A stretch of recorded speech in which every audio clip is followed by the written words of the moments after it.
দেখো, personification, pathetic fallacy, apostrophe, হাইপারবলি, এই চারটে আজকে আমি আলোচনা করব এবং প্রত্যেকটি ফিগার আলোচনা করার পরে আমি কিছু ট্রিক্স বলে দেব, কিছু সিক্রেটস বলে দেবো, যেগুলো যদি তোমরা ফলো করতে পারো তাহলে খুব সহজেই তুমি রেটরিক বা অলংকার বা ফিগার্স অফ স্পিচে মাস্টার হয়ে উঠবে।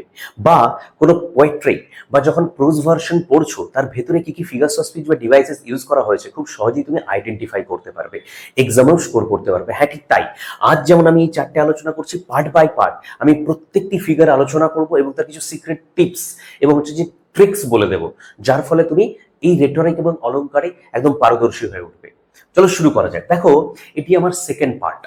ফার্স্ট পার্ট আমি অলরেডি আলোচনা করে ফেলেছি, রেটরিক বা ফিগার্স অফ স্পিচের মধ্যে কি ডিফারেন্স, কোথা থেকে এসেছে, কিভাবে এসেছে, গ্রোথ এন্ড ডেভেলপমেন্ট।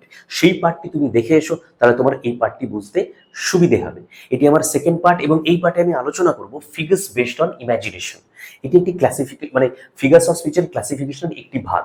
ঠিক আছে? নমস্কার, তোমাদের সবাইকে আমার চ্যানেল ডিকো লিটারেচারে স্বাগত। এই ভিডিওটি দেখার পর যদি তোমাদের ভালো লাগে অবশ্যই চ্যানেলটি সাবস্ক্রাইব করেছো, কারণ প্রত্যেকটি রেটরিক আমি এইভাবেই পার্ট বাই পার্ট আলোচনা করব, সিক্রেট টিপস বা ট্রিক্স কিছু তোমাদের শিখিয়ে যাব। যদি তোমার কিছু শিখে গেছো বলে, কিছু শিখলে বলে মনে হয়, তাহলে অবশ্যই তুমি এই চ্যানেলটি সাবস্ক্রাইব করো এবং কমেন্ট করে যাও। চলো শুরু করছি, ফিগার্স বেসড অন ইমাজিনেশন। দেখো, এখন প্রশ্নটা হলো, কেন বলা হচ্ছে ফিগার্স বেসড অন ইমাজিনেশন? তার কারণ হলো, এখানে আমরা যতগুলো ফিগার শিখবো সবগুলোই ইউজ করা হবে রাইটারের ইমাজিনেটিভ ওয়ার্ল্ড থেকে। আই মিন, রাইটার বা স্পিকার বা অথর যিনি বলছেন সেই সেন্টেন্সটি, সেই সেন্টেন্সের মধ্যে থাকা ফিগারগুলো অ্যাকচুয়ালি ইমাজিনেশনের থ্রু দিয়ে করা হয়েছে। সেই জন্য এগুলোকে বলা হচ্ছে ফিগার্স বেসড অন ইমাজিনেশন। তো চলো একটা একটা করে আমরা শিখে নিই। প্রথমেই আমরা শিখবো পার্সনিফিকেশন। দেখো,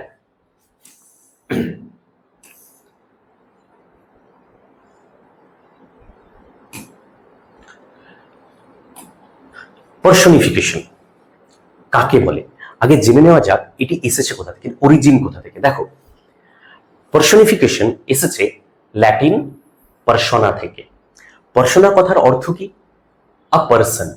এবং পার্সোনা এবং ফিকেশন মিলে হয়েছে পার্সনিফিকেশন। ফিকেশনটাও এসেছে ল্যাটিন শব্দ থেকে, যার অর্থ হলো টু মেক। তাহলে টোটাল পার্সনিফিকেশন, এই যে টার্মটি, এর অর্থ কি? এর অর্থ হচ্ছে the act of making something like a person. এমন কিছু করা, এমন ফিগারেটিভ ল্যাঙ্গুয়েজ ইউজ করা যার দ্বারা তুমি নন হিউম্যান এন্টিটিকে কি করতে পারবে? পার্সনের রূপ দিতে পারবে, মানে attribute of a living being দান করতে পারবে। সোজা ভাষায় এটাকে বলা হয় act of making something like a person. আচ্ছা, এইটি হয়তো তোমার বুঝতে একটু অসুবিধে হলো। চলো আগে ডেফিনেশনটা দেখে নিই বা কাকে বলে জেনে নিই। It is a figure of speech in which inanimate objects, natural elements, non-human living beings, abstract ideas are endowed with human qualities, actions, thoughts, feelings or emotions. কাকে বলে তাহলে? পার্সনিফিকেশন হলো এমন একটি অলংকার যার মধ্যে আমরা দেখতে পাবো ইনঅ্যানিমেট অবজেক্টস, অর্থাৎ জড় পদার্থ, নন হিউম্যান লিভিং বিংস মানে যারা হিউম্যান বিং নয়, বা ন্যাচারাল এলিমেন্টস প্রকৃতির উপাদান, পাহাড়, পর্বত, নদী, ওকে, এইগুলো, বা অ্যাবস্ট্রাক্ট আইডিয়াস। অ্যাবস্ট্রাক্ট আইডিয়া কাকে বলে? দেখো, কংক্রিট অ্যান্ড অ্যাবস্ট্রাক্ট দুটোর মধ্যে পার্থক্য করবে কি করে আমি সহজে একটু বুঝিয়ে দিচ্ছি। ধরো, এইভাবে হয়তো না বললেও হতো, বাট ইররিলেভেন্ট মনে হতে পারে, বাট আমি বুঝিয়ে দিচ্ছি। ধরো, তুমি এইভাবে ভাববে, যে বস্তু বা যে কোনো জিনিস যদি তুমি টাচ করতে পারো সেটি কংক্রিট। যেটি তুমি টাচ বা স্পর্শ করতে পারছো না, অনুভব করতে পারো, সেটাকে বলা হয় abstract. For example, sugar, metal, iron, এগুলো তুমি টাচ করতে পারবে, এগুলো কংক্রিট। ধরো, হেট্রেড, লাভ, অ্যাঙ্গার, এগুলো টাচ করতে পারবে না। ডেথ, মার্সি, পিটি, কম্পেশন, এগুলো অ্যাবস্ট্রাক্ট আইডিয়া।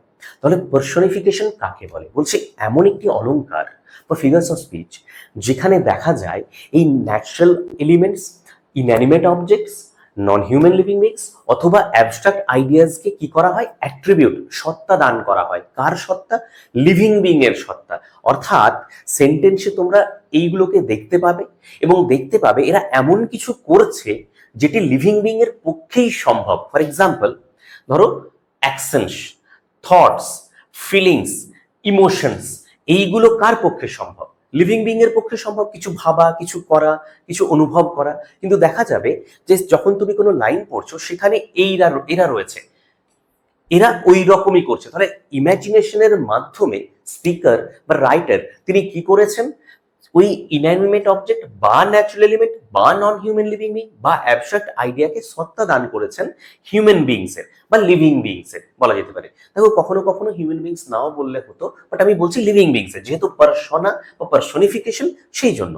তো এই যে সত্তা দান করা attribute of a living being, তারা যার মনে হবে কিছু করছে, হ্যাঁ, ফিল করছে, ইমোশন প্রকাশ করছে, ভাবছে, তো এইটাকে বলা হয় পার্সোনিফিকেশন বা এটিকে বলা হয় পার্সোনিফিকেশন। ফর এক্সাম্পল দেখো, এটাকে আমরা একটু এক্সাম্পলটা পরে আলোচনা করছি। আমরা একটা কাজ করি, আমরা এই কেমব্রিজ ডিকশনারিতে কি সংজ্ঞাটা দিয়েছে সেটা আমরা একটু জেনে নিই। The act of giving a human quality or characteristic to something which is not human. খুব সিম্পল। তাহলে কাকে বলে, এটার মানেটা হলো যে কাকে বলে, কেমব্রিজ ডিকশনারি বলছে act of giving human quality, right, human quality দান করা কাকে, something which is not human. Yes. তাহলে একটু আগে যেটা বললাম, তোমাকে কিছু বুঝতে হবে না, তুমি শুধু এইটুকু বুঝবে, একটি সেন্টেন্স পড়ছো, সেই সেন্টেন্সে তুমি আইডেন্টিফাই করে নেবে যে এগুলো কি ইনঅ্যানিমেট অবজেক্ট, নাকি অ্যাবস্ট্রাক্ট আইডিয়া, নাকি নন হিউম্যান লিভিং, নাকি বলা যেতে পারে যে ন্যাচারাল এলিমেন্ট। এবং এরা যদি কিছু করছে, এমন কিছু করছে যেটি শুধুমাত্র হিউম্যান বিংস এর পক্ষেই সম্ভব, তাহলে তোমাকে বুঝে নিতে হবে ওখানে সেটি পার্সোনিফাই করা হয়েছে বা পার্সোনিফিকেশন রয়েছে। ওকে, দেখো এখন এই পার্সোনিফিকেশন কেন ব্যবহার করতেন? পার্সোনিফিকেশন ব্যবহার করতেন to enrich meaning, evoke emotions, connect readers more deeply with their words. তার মানে পোয়েটসরা তারা কেন ব্যবহার করতেন? আরো মিনিং আরো ভালোভাবে প্রকাশ করার জন্য, বোঝানোর জন্য, ইমোশনসকে বা ইমোশনের বহিঃপ্রকাশ করানোর জন্য, বা বলা যেতে পারে কানেক্টিভিটি তৈরি করার জন্য। তবে এইগুলোকে অ্যাকচুয়ালি বলা হচ্ছে পার্সোনিফিকেশন, এটিকে বলা হয় পার্সোনিফিকেশন, সংজ্ঞা। এখন এক্সাম্পলস দিয়ে আমরা বুঝবো যে কাকে বলে পার্সোনিফিকেশন বা কিভাবে হচ্ছে পার্সোনিফিকেশন। চলো দেখো এক্সাম্পলস অফ পার্সোনিফিকেশন। ওকে, প্রথম এক্সাম্পল দেখো, অথরিটি ফরগেটস আ ডাইং কিং। তাহলে এই সেন্টেন্সের মধ্যে সবার আগে বোঝার চেষ্টা করো, দেখবে রেটরিক করতে গেলে খুব ভালো হয় যদি তুমি তোমার প্রথমে ভালোভাবে সেন্টেন্সের ওয়ার্ডগুলোকে ভালোভাবে বুঝতে পারো।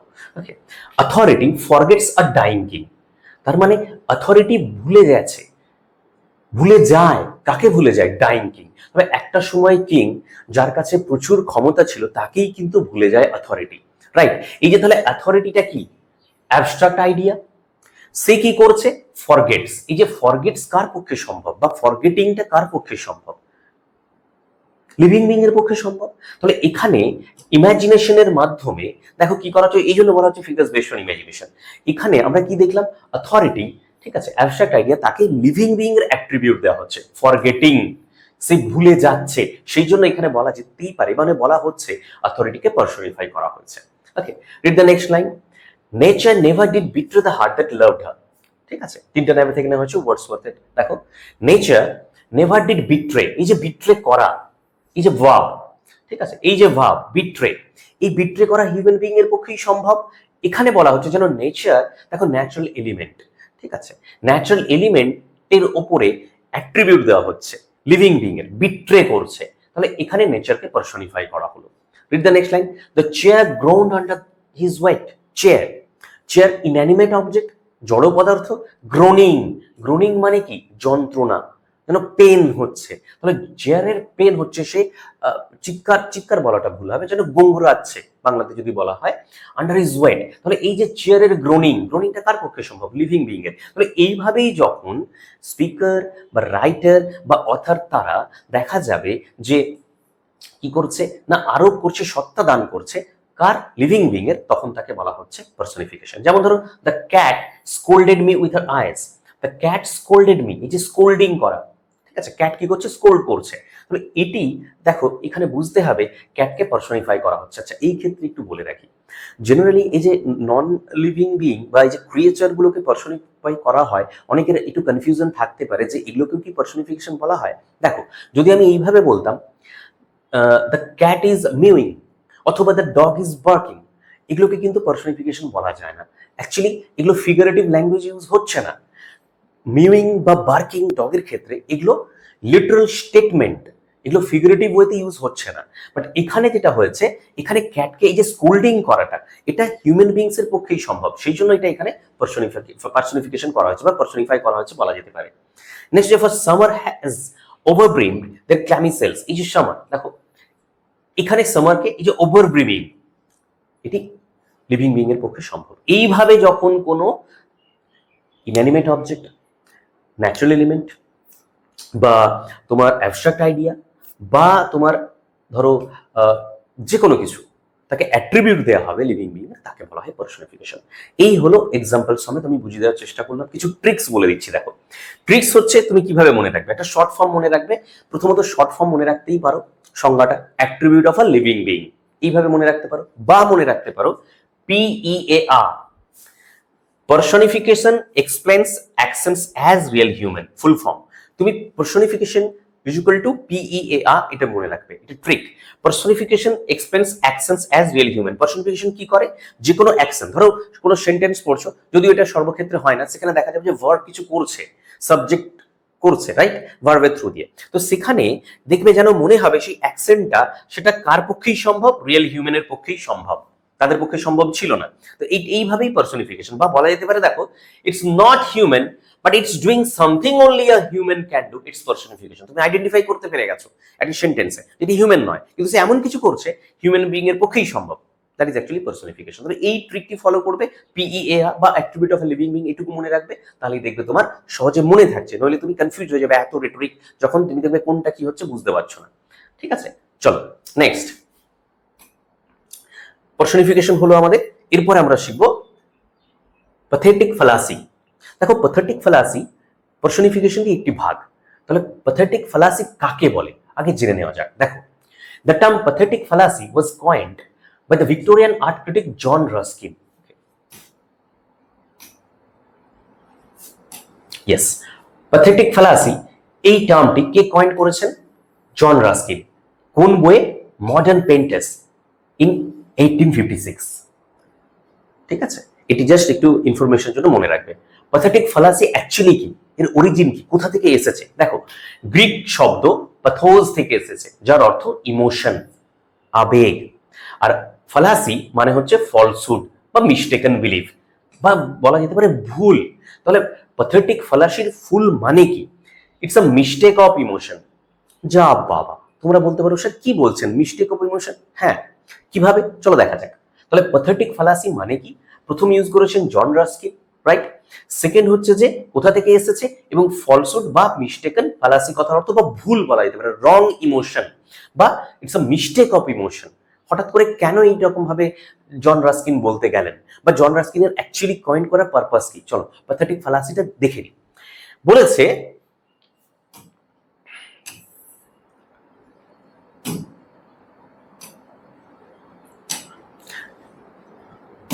in pathetic fallacy, inanimate objects and natural elements specifically. Okay, এইখানে একটু মনে রাখবে, ম্যাক্সিমাম ক্ষেত্রে বেশিরভাগ জায়গায় আমরা দেখেছি ন্যাচারাল এলিমেন্টস মানে elements of nature, natural objects, তাদের ক্ষেত্রে বেশি প্রয়োগ করা হয়, খুব কম প্রয়োগ করা হয় ইনঅ্যানিমেট অবজেক্টস এর ক্ষেত্রে। কনফিউশনে যাবে না। ওকে, কি করা হয় actually? Are depicted as sharing human emotions such as joy or sorrow, often shown through feelings like weeping, singing, murmuring or expressing concern. মানেটা কি? দেখো, বলেছে কোন লাইন পড়ছো তুমি, সেখানে তুমি যদি দেখতে পাও যে সেটি ন্যাচারাল এলিমেন্টস, নেচারের কোনো উপাদান, কিন্তু সে এমন কিছু করছে, কি করছে, অর্থাৎ ইমোশনের বহিঃপ্রকাশ করছে, দুঃখ, আনন্দ, কাঁদছে, ফিল করছে, হ্যাঁ, বা গান গাইছে, মারমারিং, কনসার্ন দেখাচ্ছে, তখন তাকে বলা হয় প্যাথেটিক ফ্যালাসি। ঠিক আছে, তোমাদের মধ্যে কনফিউশন হতেই পারে যে এটা তো পার্সনিফিকেশনের মতোই মনে হচ্ছে, রাইট। প্যাথেটিক ফ্যালাসি অ্যাকচুয়ালি পার্সনিফিকেশনের একটি অংশের মতো, বাট পার্সনিফিকেশন এবং প্যাথেটিক ফ্যালাসির মধ্যে কিছু ডিফারেন্স রয়েছে, সেটা আমি বুঝিয়ে দেবো। তাহলে প্যাথেটিক ফ্যালাসি অ্যাকচুয়ালি কি? তাহলে আমি বললাম, তুমি যখন লক্ষ্য করবে যে ন্যাচারাল এলিমেন্ট, নেচারের কোনো উপাদান, সে ইমোশনের বহিঃপ্রকাশ ঘটাচ্ছে, যেমন ধরো সে কাঁদছে বা হচ্ছে কষ্ট পাচ্ছে, হ্যাঁ, এই ক্ষেত্রে হয় প্যাথেটিক ফ্যালাসি। চলো একটু বুঝিয়ে নিই বা দেখে নিই এক্সাম্পল সমেত। তার আগে এটা একটু দেখে নিতে হবে যে পার্সনিফিকেশন, তাহলে অনেকেই বলে যে প্যাথেটিক ফ্যালাসি মানেই পার্সনিফিকেশন, পার্সনিফিকেশন মানেই প্যাথেটিক ফ্যালাসি। সত্যি কি তাই? না। দেখো, পার্সনিফিকেশন কি করে? Personification gives any human quality to non human things. তাহলে নন হিউম্যান থিংসকে পার্সনিফিকেশন হিউম্যান কোয়ালিটি দান করে। ওকে, অন্যদিকে প্যাথেটিক ফ্যালাসি কি করে? Specifically gives human emotions, right? এইটি একটু মাথায় রাখবে, এই যে ইমোশনস আর হচ্ছে যে তোমার human quality, they are not same. Human কোয়ালিটির মধ্যে অনেক কিছু পড়ে, আর এটি specifically emotions to nature or object to reflect mood. Nature বা ন্যাচারাল এলিমেন্টের মুড কেমন আছে, ম্যানারটা কি, সেটি বহিঃপ্রকাশ ঘটায় প্যাথেটিক ফ্যালাসি। হিউম্যান ইমোশনস দান করে। তাহলে সেই জন্য আমরা বলতেই পারি যে all pathetic fallacy is personification. Pathetic fallacy মানেই সেটি পার্সনিফিকেশন। কেন? কারণ তার মধ্যে হিউম্যান ট্রেটস রয়েছে, কারণ ইমোশনটাও হিউম্যান কোয়ালিটিরই মধ্যে একটি। ওকে, ইমোশনটা হিউম্যান কোয়ালিটির মধ্যেই একটি। কিন্তু not all personification is pathetic fallacy. কিন্তু পার্সনিফিকেশন মানেই যে সেটি প্যাথেটিক ফ্যালাসি, এটি ভাবার কোনো কারণ নেই। কারণ দেখো, ইমোশন আর মুড যে থাকবেই পার্সনিফিকেশনের মধ্যে, because many don't involve emotion আর মুড। তাহলে এই জন্য বলা হচ্ছে প্যাথেটিক ফ্যালাসি মানেই পার্সনিফিকেশন, কিন্তু পার্সনিফিকেশন মানেই প্যাথেটিক ফ্যালাসি তা নয়, রাইট? তাহলে দেখো কিভাবে আমি একটু এক্সাম্পল দেওয়া যায়। চলো এক্সাম্পলস গুলো আমরা একটু দেখে নিই। কিছু এক্সাম্পলস আমরা দেখি এবং তারপর একটা ট্রিক দেখে নিচ্ছি। দেখো,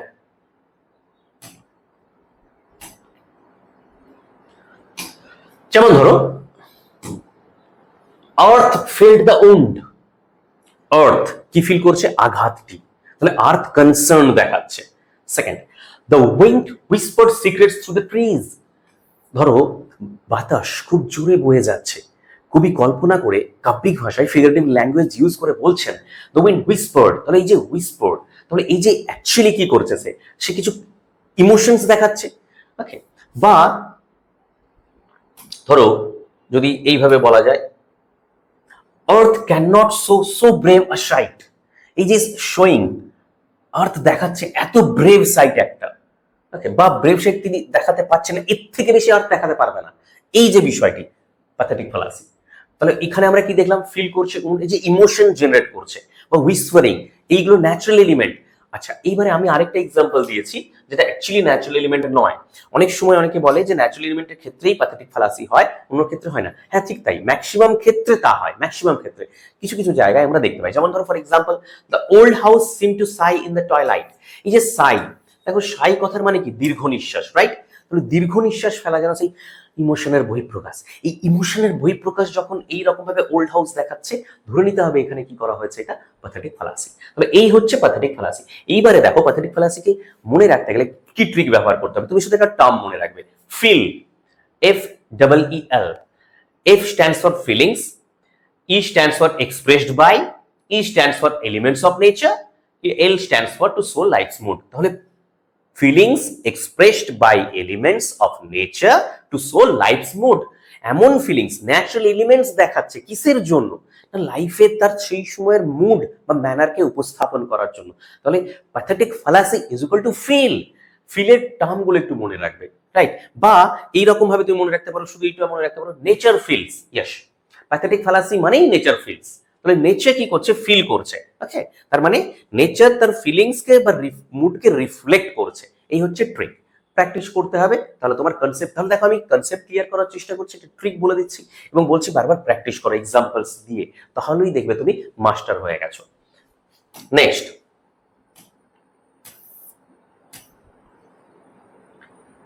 apostrophe. Okay, now what is apostrophe? apostrophe কাকে বলে? সিম্পল, এটিকে যদি সিম্পলি মনে করতে পারো বা একটা শর্ট ফর্মে মনে রাখতে পারো, ডিরেক্ট অ্যাড্রেস। সরাসরি উদ্দেশ্য করে কিছু বলা, প্যাশনেট অ্যাড্রেস, সরাসরি উদ্দেশ্য করে কিছু বলা। চলো আগে দেখে নিই এর অরিজিনটা। অ্যাপোস্ট্রফি, আপোস্ট্রফির অরিজিনটা দেখে নেওয়া যাক। দেখো, গ্রিক ওয়ার্ড অ্যাপোস্ট্রিফিন। অ্যাপো মানে হচ্ছে ফ্রম, স্ট্রিফিন কথার অর্থ টু টার্ন। তার মানে অ্যাপোস্ট্রফি কথার অর্থটা কি দাঁড়ালো? না, speaker turns away from the main subject. ধরো, ইমাজিন করো, অ্যাজিউম করো, কেউ কিছু বলছে, বলতে বলতে সেই কন্টেক্সট থেকে হঠাৎ করে সে অন্য দিকে ঘুরে গেল। ধরো আমি এখানে তোমাদেরকে পড়াচ্ছি, পড়াতে পড়াতে আমার কিছু ইমাজিনেশনে মনে পড়ে গেল, আমি আলোচনা করতে করতে আমার কিছু মনে পড়ে গেল, আমি মেন সাবজেক্ট থেকে টার্ন অ্যাওয়ে, দেখো apostrophe, turn away from the main subject বা মেন অডিয়েন্স, মেন রিডার বা মেন লিসনার, তার কাছ থেকে আমি সরে গিয়ে আমি কিছু ডিরেক্ট অ্যাড্রেস এমন কাউকে কিছু করে বললাম যে হয়তো আমার সেই সময় কাছে নেই, ঠিক আছে, কোনো কিছুকে বললাম সে নেই আমার কাছে, ওকে, আর থাকতেও পারে বাট নেই, কিন্তু মানে নেই, বেশিরভাগ ক্ষেত্রে নেই, কিন্তু মনে হবে যেন সে আমার কাছেই আছে, সে কিন্তু কোনো রেসপন্স দিতে পারবে না। চলো একটু আমি এইভাবে বোঝানোর চেষ্টা করছি, একটু বুঝিয়ে দিচ্ছি। দেখো তো এটা কি অ্যাকচুয়ালি অ্যাপোস্ট্রফিটা কি? অ্যাপোস্ট্রফি হচ্ছে to make a passionate and direct address to an inanimate object, an object of nature, or an abstraction, or an absent, or dead person. তাহলে অ্যাপোস্ট্রফি কাকে বলে?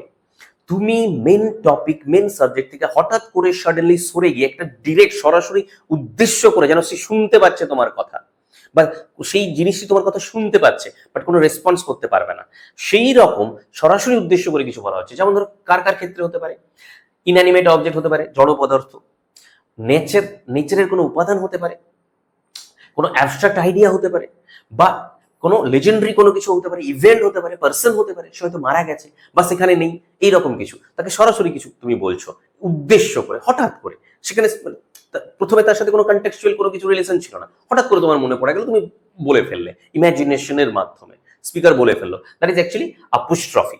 ওকে, তাহলে দেখো এর এক্সাম্পল কতগুলো দেখা গেল।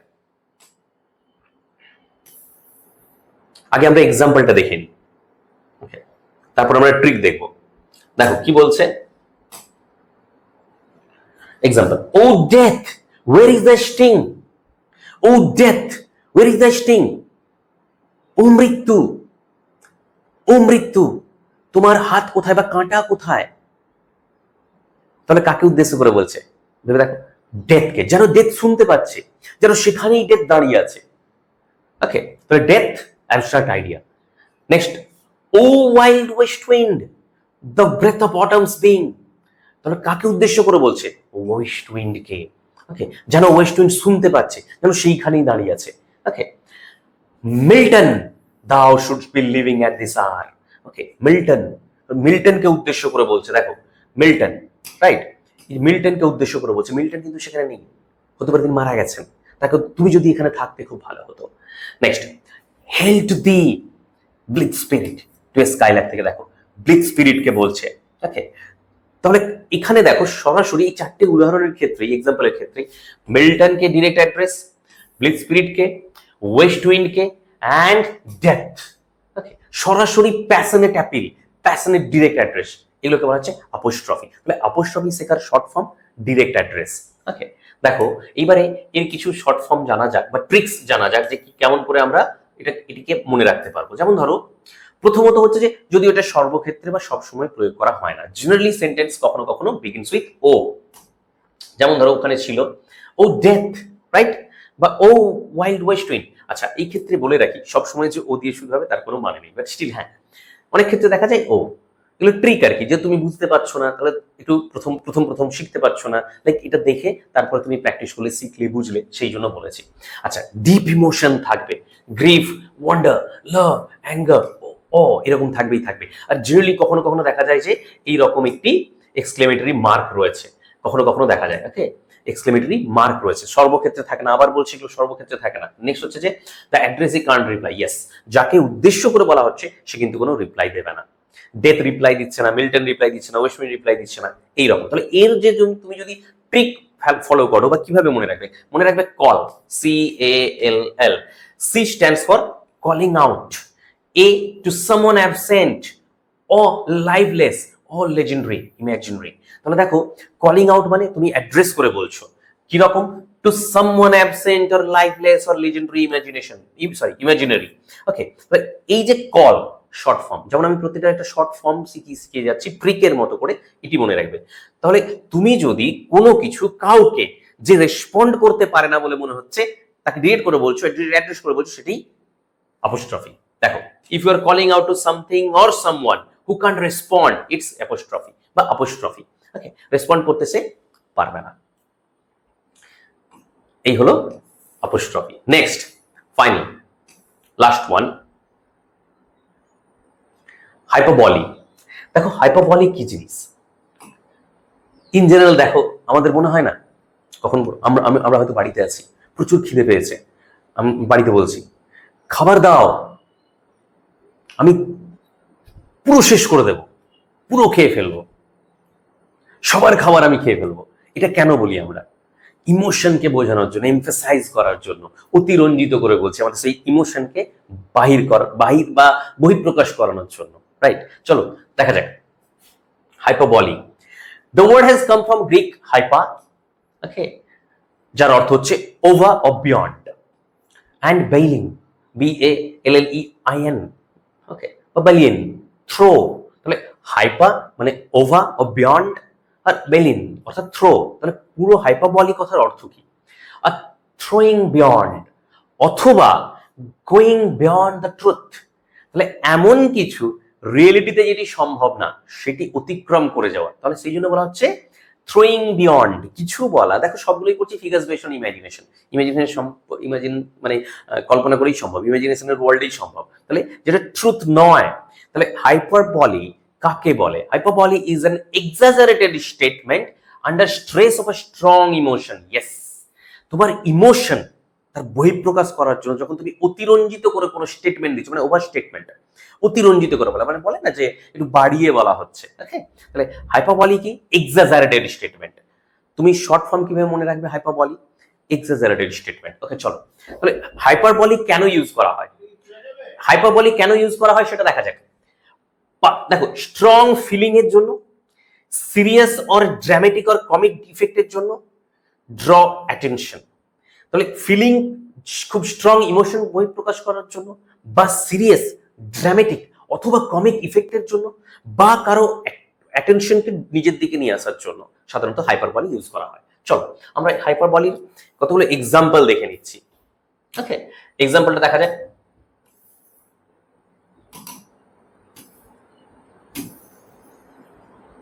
তারপরে ট্রিক শিখে নেব।